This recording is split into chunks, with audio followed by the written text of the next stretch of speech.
Miserable weather-wise when we first got here, but as we can see, the sun has now come out. Great. I'm gearing up for another big weekend on ITV. What can we expect?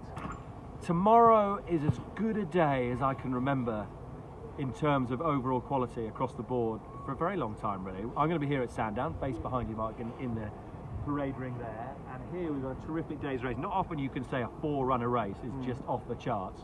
I don't care what people say, they prefer to have 8 runners, whatever. Nonsense. We've got 4 of the best 2-milers there are at the moment. You could probably say, nice great field there, footpad if he was fully fit. But apart from that, we've got a champion chase on a Saturday afternoon at Sandown. Fantastic. And forget all about Cheltenham Festival. This is about the Tingle Creek itself. We've got Lawler running in the novices chase, a couple of competitive racing, and then up at Aintree we've got Beecher chase, we've got the Grand Stefton over the big fences.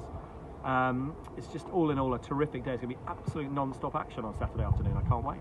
So we'll begin with the Tingle Creek, the feature at Sandown here tomorrow afternoon. As you mentioned, 4 classy rivals, 3 of which going up against the champion chaser against Altior. How do you see this one panning out? I've spoken to all 4 connections, just to your right there. I was doing some interviews today. All 4 are quite confident. I spoke to Andrew Brooks, who's the owner of St Calvados, who thinks they're up against it for obvious reasons, but he was very impressive. And a race where Footpad got all the headlines, but the winner was very impressive. So Royale will sit there stalking. The tactics are obvious. The front 2 will go off. Under So and St Calvados. Ruby will gauge the situation, but St Calvados has only got one way of going. Went too fast in the Queen Mother Champion chase, so Gavin Sheehan under a little bit of pressure. And then Altior will probably be in 3rd, and then Daryl Jacob will be stalking on So Royal. What happens from there? Well, I think they'll jump the pond fence, and you might think that Altior's in a little bit of trouble. Daryl Jacob won't have moved probably on So Royal.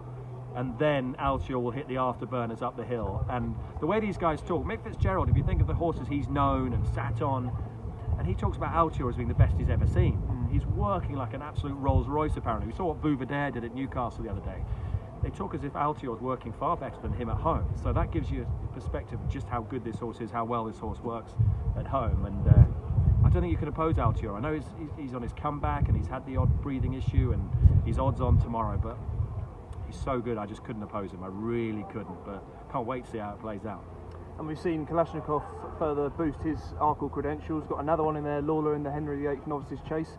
Hopefully trying to keep up with the pace. Obviously Mengley Khan's had a good debut over fences. Lawler a winner for you? Lawler I thought at Cheltenham was really impressive actually. The quotes afterwards, when I read out the quotes, you know how to read the quotes from all the different firms, when one of them was 10-1 for the Arkle off the back of that performance, Luke Harvey nearly fell off the podium because he was absolutely blown away by Lawler that day. Very impressive.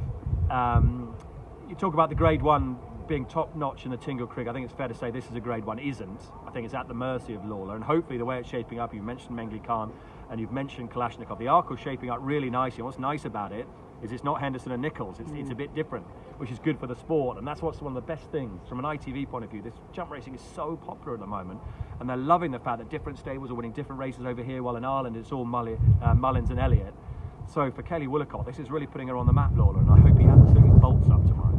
And at Aintree, we've got the Beecher chase over the national fences, which is always great to see. Yeah. And also possibly a return for One for Arthur. Yeah, he's back in the many clouds, which is great. One for Arthur will have a special place in my heart because he won my first ever Grand National presenting on ITV, which is the biggest thing I've ever done in sport. When you think that Man United at Liverpool was always the biggest game I presented in the Premier League, 3 million viewers, sometimes a bit less than that. Grand Nationals, 8, 9, 10 million people watching. So it shows the enormity of that race. And he won it. I tipped him in the Daily Telegraph, and the 2 Golf Widows were just fabulous afterwards. So One for Arthur is one of my favourite horses ever, whatever happens. So great to see him back.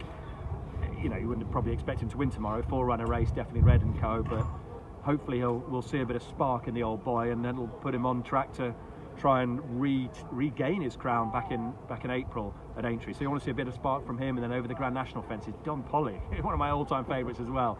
Again, you know, he's had his problems, but just great to see him back, and you've always thought the Grand National fences might suit him, but Black Lion was so impressive 12 months ago. So impressive that I think he's going to take a lot of beating. And you just had a little word there on viewers on ITV. How have you seen crowds grown over the last couple of years, let's say, or even stretching back a further 5 years? How have you seen crowds grown, particularly in small runner fields? Has it got better for you? In terms of viewers? Viewers and here at the racecourse? Yeah, I can only speak really in terms of viewers. You'd have to get numbers from the racecourses, but the numbers at National Hunt meetings are fantastic. Next week in Cheltenham, with another huge number. They had record crowds at the November meeting there, which tells you everything. ITV's viewers are just through the roof at the moment for jump racing. We had 977,000 people watching a very average Ladbrokes Trophy at Newbury last weekend. and that is up it's almost half that 2 years ago, and last year I think we were 820, so that just shows you how it's on the increase and so popular. And from my point of view, ITV4 is no longer even a talked about factor anymore, because people are watching it and loving the jump racing, watching in huge numbers, which is fantastic, and long may that last. And just finally, Ed, a horse over hurdles and a horse over jumps to follow for the season, with so many big meetings coming up. Right, my horse over hurdle, I'm going to stick with the horse I started at the start of the season, though confidence has taken a bit of a knock because Bouvardere was so awesome in the fighting fifth last weekend. But Lorena at Willie Mullins, I know she's very good. Whether she's good enough to beat Bouvardere, I mean, who knows? We might see her next weekend at Cheltenham, which would be great. But Lorena, I think, is very, very good. Over obstacles, crikey, there are so many. I do think Lawler's very good in terms of novices, so hopefully Lawler will win the novice chase at Sandown and then set up that big clash in the Arkle down the track. And I think, as much as I love Native River, and I think he'll take a lot of beating when he goes to regain his crown, I just think that Presenting Percy, who we might see this weekend in the John Durkan, is absolutely tailor-made for a Gold Cup. So I'm going to be with Presenting Percy for that, and then Santini in the RSA. There's your Yankee. Chuck Santini in, because Santini, when you speak to Nicky Henderson, you can just tell he thinks this horse is special and could be a Gold Cup horse down the track. So they're my four for you. Ed, thanks so much for your time. Pleasure.